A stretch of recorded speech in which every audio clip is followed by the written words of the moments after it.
Okay, today we're going to be evaluating composite functions. Everybody likes today. Shh, pay attention.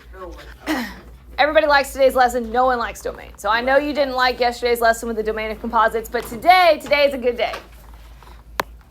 All right, so the first thing I want to mention is the difference of the way the question is going to be asked, because you got to recognize what you are doing. So yesterday and kind of the day before, I asked you things like g of f of x. All right, and there was an inside function f and an outside function g. And you would simplify this down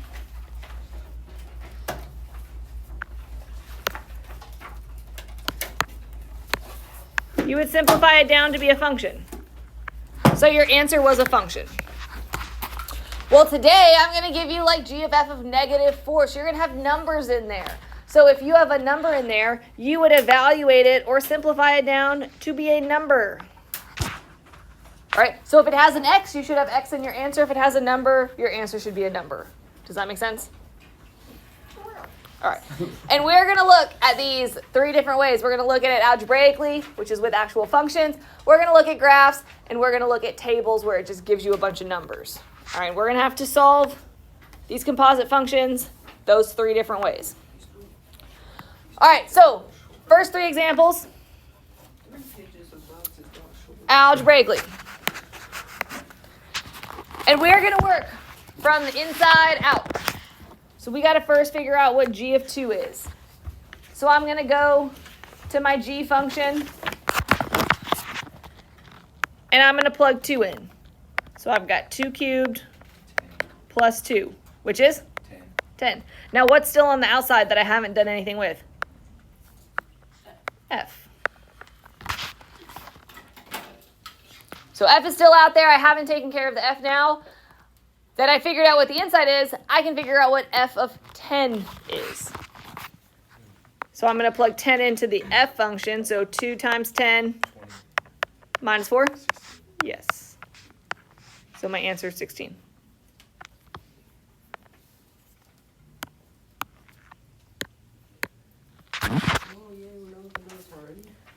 All right, on 21. Jeremiah. No. Boring. All right. Who's Jeremiah? Why is he on his phone? I don't know. All right. F of -4. So we're going to go to the f function and we're going to plug -4 in. So 2 times -4 minus 4, -12. And then I still have the g on the outside. So then I'm going to go to the g function. And I'm going to put -12 in. -12 cubed plus -12. Which is a ginormous number, -1,740.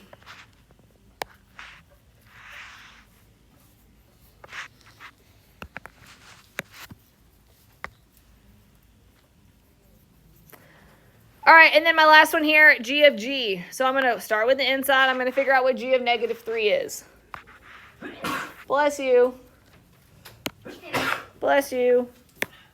So in place of the g function, I'm going to put -3. So -3 cubed minus 3, or plus -3? -30. All right, so -30. And on the outside, I'm going to plug that into g again. So I have -30 cubed plus -30, which is an even bigger number. It is -27,030.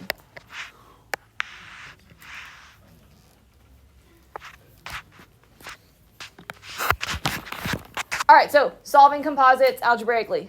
Good? All right, now we're going to look at the graphs. All right, now remember, you see these little parentheses with a number off to the side? All right, they are not multiplication signs.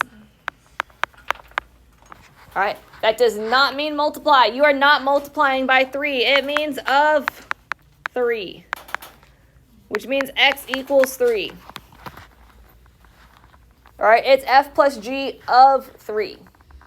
Which means when x is 3, what is my f value going to be? So on my graph, when x is 3, what's f?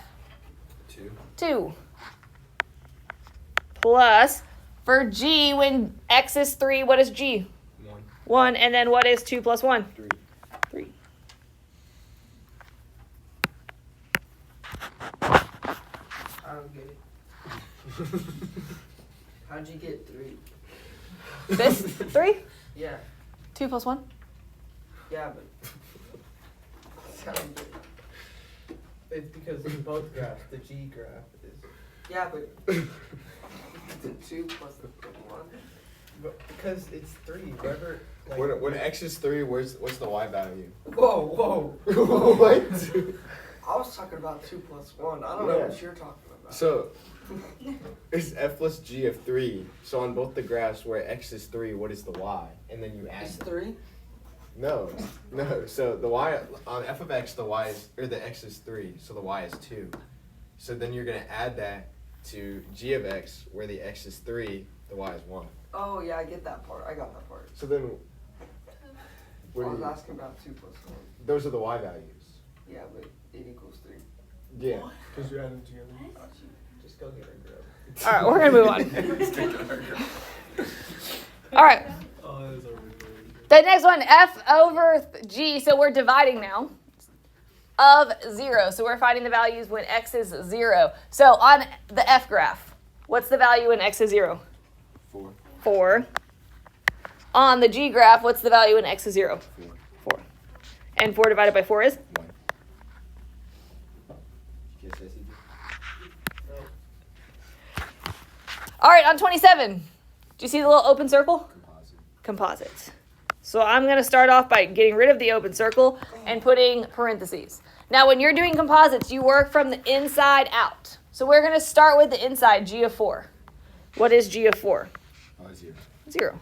Because on my g graph, when x is 4, your y value is 0. And so now I'm going to evaluate f of 0. So I'm going to go to my f graph. When 0, so 4. Yep. So when x is 0, the y value is 4.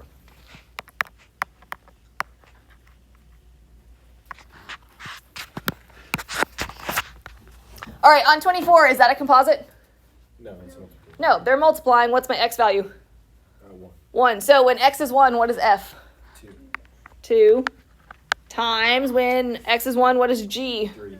3. So 2 times 3 is? 6.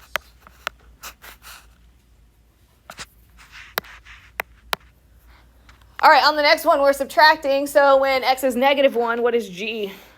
6. Oh, G. 5. 5. And then minus, what is f? 6. So 5 minus 1 is going to be negative 1.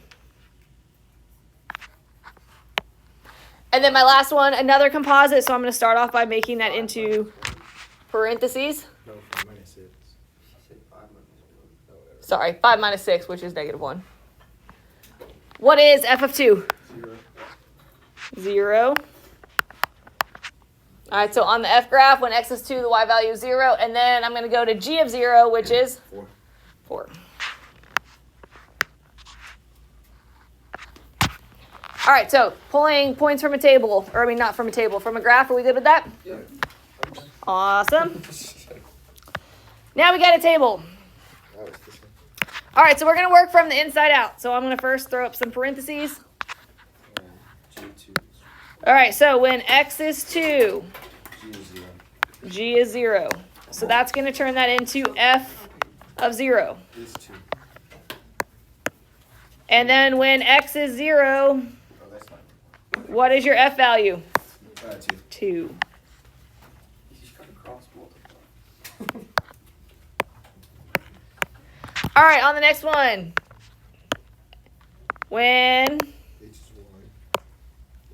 h is 1, or what is h of 1? Negative 2. Negative 2. And then F negative 2 is 4. f of negative 2 is 4.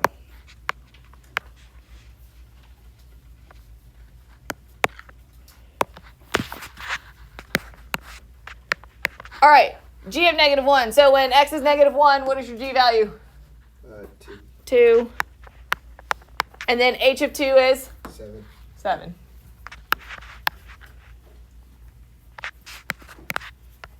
All right, and then my last one here, h of negative 2 is? 2. And f of 2 is?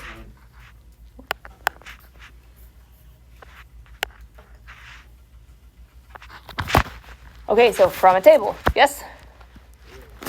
Awesome. Okay, so down here on this table, you're given 3 functions. You're given f, h, and g, and they might not give you a composite. So if you look at these guys, they're not all composites. So make sure you're looking at what is given and you're trying to evaluate this. And we had a lot of people mess this up on the test. If you're trying to evaluate what f of 1 is, the 1 is not there anymore once you evaluate it. So you're using this 1 to go to the table. So when x is 1, what is your f value? 4. 4. So f of 1 is 4. So, whoa, what just happened? All right, so this whole thing turned into 4. So the 1 isn't there anymore. Plus 3, h of 0 is going to turn into 3. Because you go to 0, you go to h. And the 0 is not there anymore because h of 0 is 3. And then you just simplify 8 plus 9, which is 17.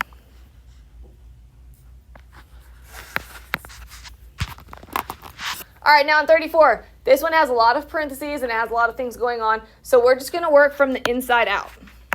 All right, so I see a g of negative 2 and I see a g of 2 here. All right, so I'm going to ignore the multiplication, the f and the h and all that stuff. I'm going to figure out what these two guys are first. So what is g of negative 2?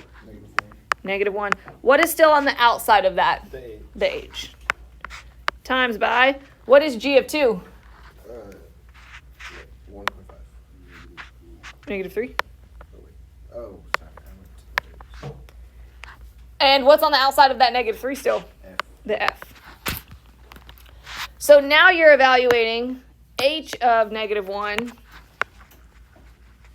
and f of negative 3. So now we're evaluating these points. So what is h of negative 1? 1.5. And what is f of negative 3? Negative 4, which is going to give you negative 6.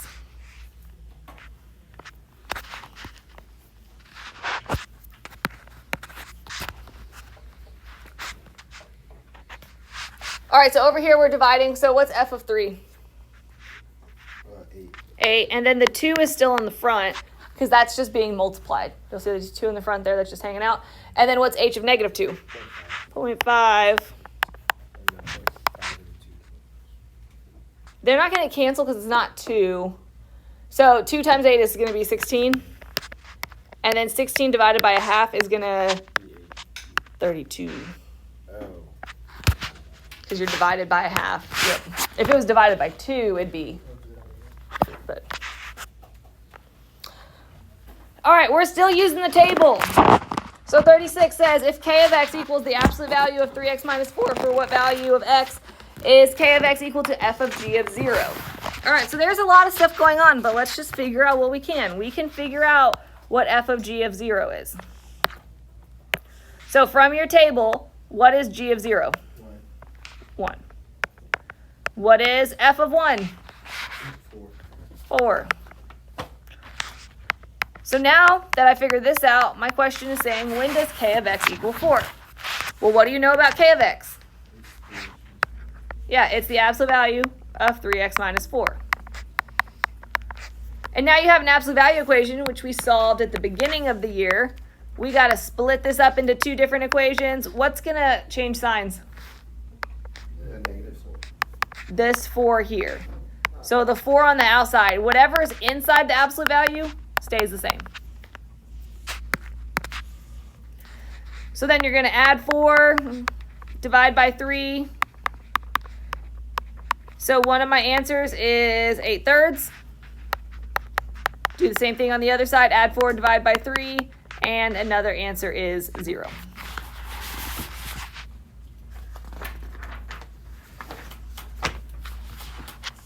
All right. Oh, g of 0 is 1 from the table up here. And then f of 1 is 4. And so then k of x, which we know from right over here, the absolute value of 3x minus 4. And then because it's absolute value, I split it up into two equations. One way I write the same way. The other way I have to change the 4 to be a negative. That makes sense. Yep. All right. Flip it over to the next one. 37. 2 more questions. All right. This one looks so crazy. I understand. But we're going to start with the inside and work our way out. All right, so the inside, f of negative 1 is 3. What's on the outside of that? The first letter before the f. H. So we did the f. Now we're going to do h. What's h of 3? 1. All right, so we've taken care of the h. What's the next letter? G. What's g of 1? Are you sure? 0. So that takes care of the g, and then what's on the outside of all that? F, which is? Negative 5.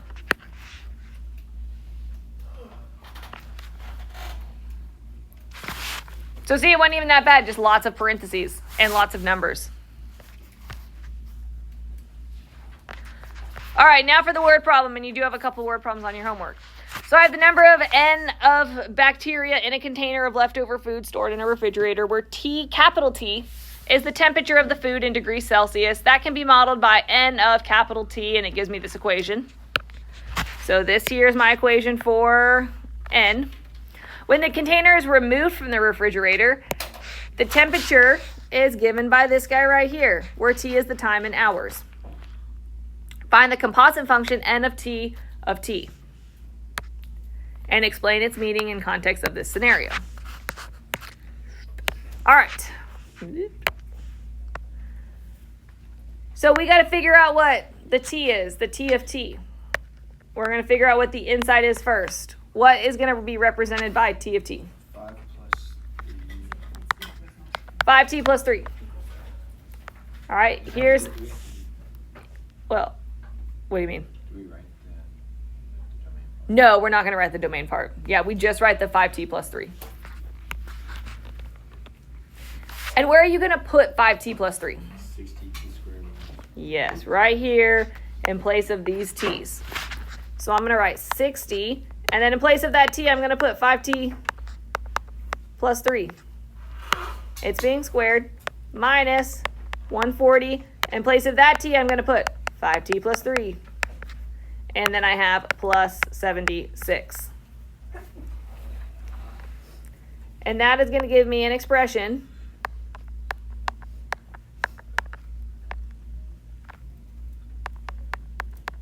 for N of T of T.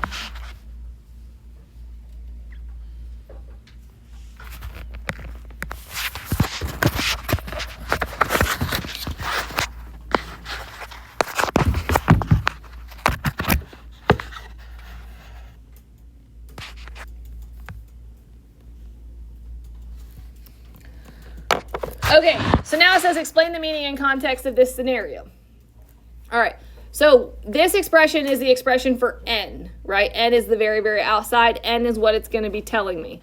So what does N stand for?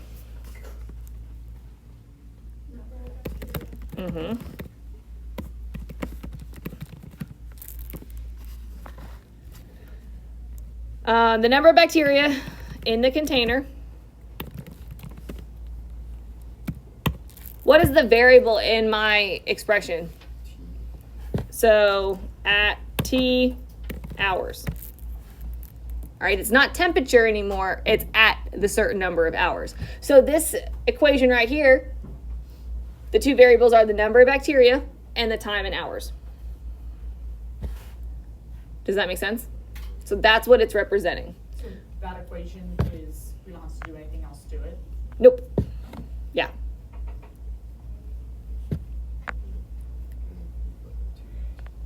So then on part B, when it says find the number of bacteria present in the food after the container's been sitting out of the refrigerator for 2 hours, well, because I have now this expression of the number of bacteria in time hours, all I got to do is plug 2 into my equation. So I've got 60, 5 times 2, plus 3 squared, minus 140, 5 times 2 plus 3 plus 76, which is going to give you 8,396 bacteria.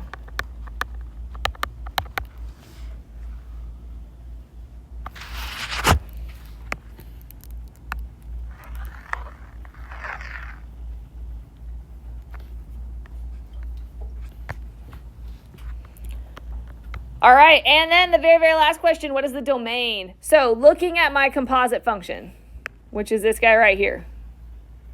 Do you have any square roots? No. Do you have any fractions? No. Do you have any domain restrictions? No. What else do you have to check? Here inside. The inside. So the inside function, which is this guy right here. Do you have any domain restrictions? Well, What? Yes. Yes. where? Right here. So my domain restriction for the inside is from 0 to 3. So because that's the domain restriction for the inside, it is going to still be the domain restriction for the composite.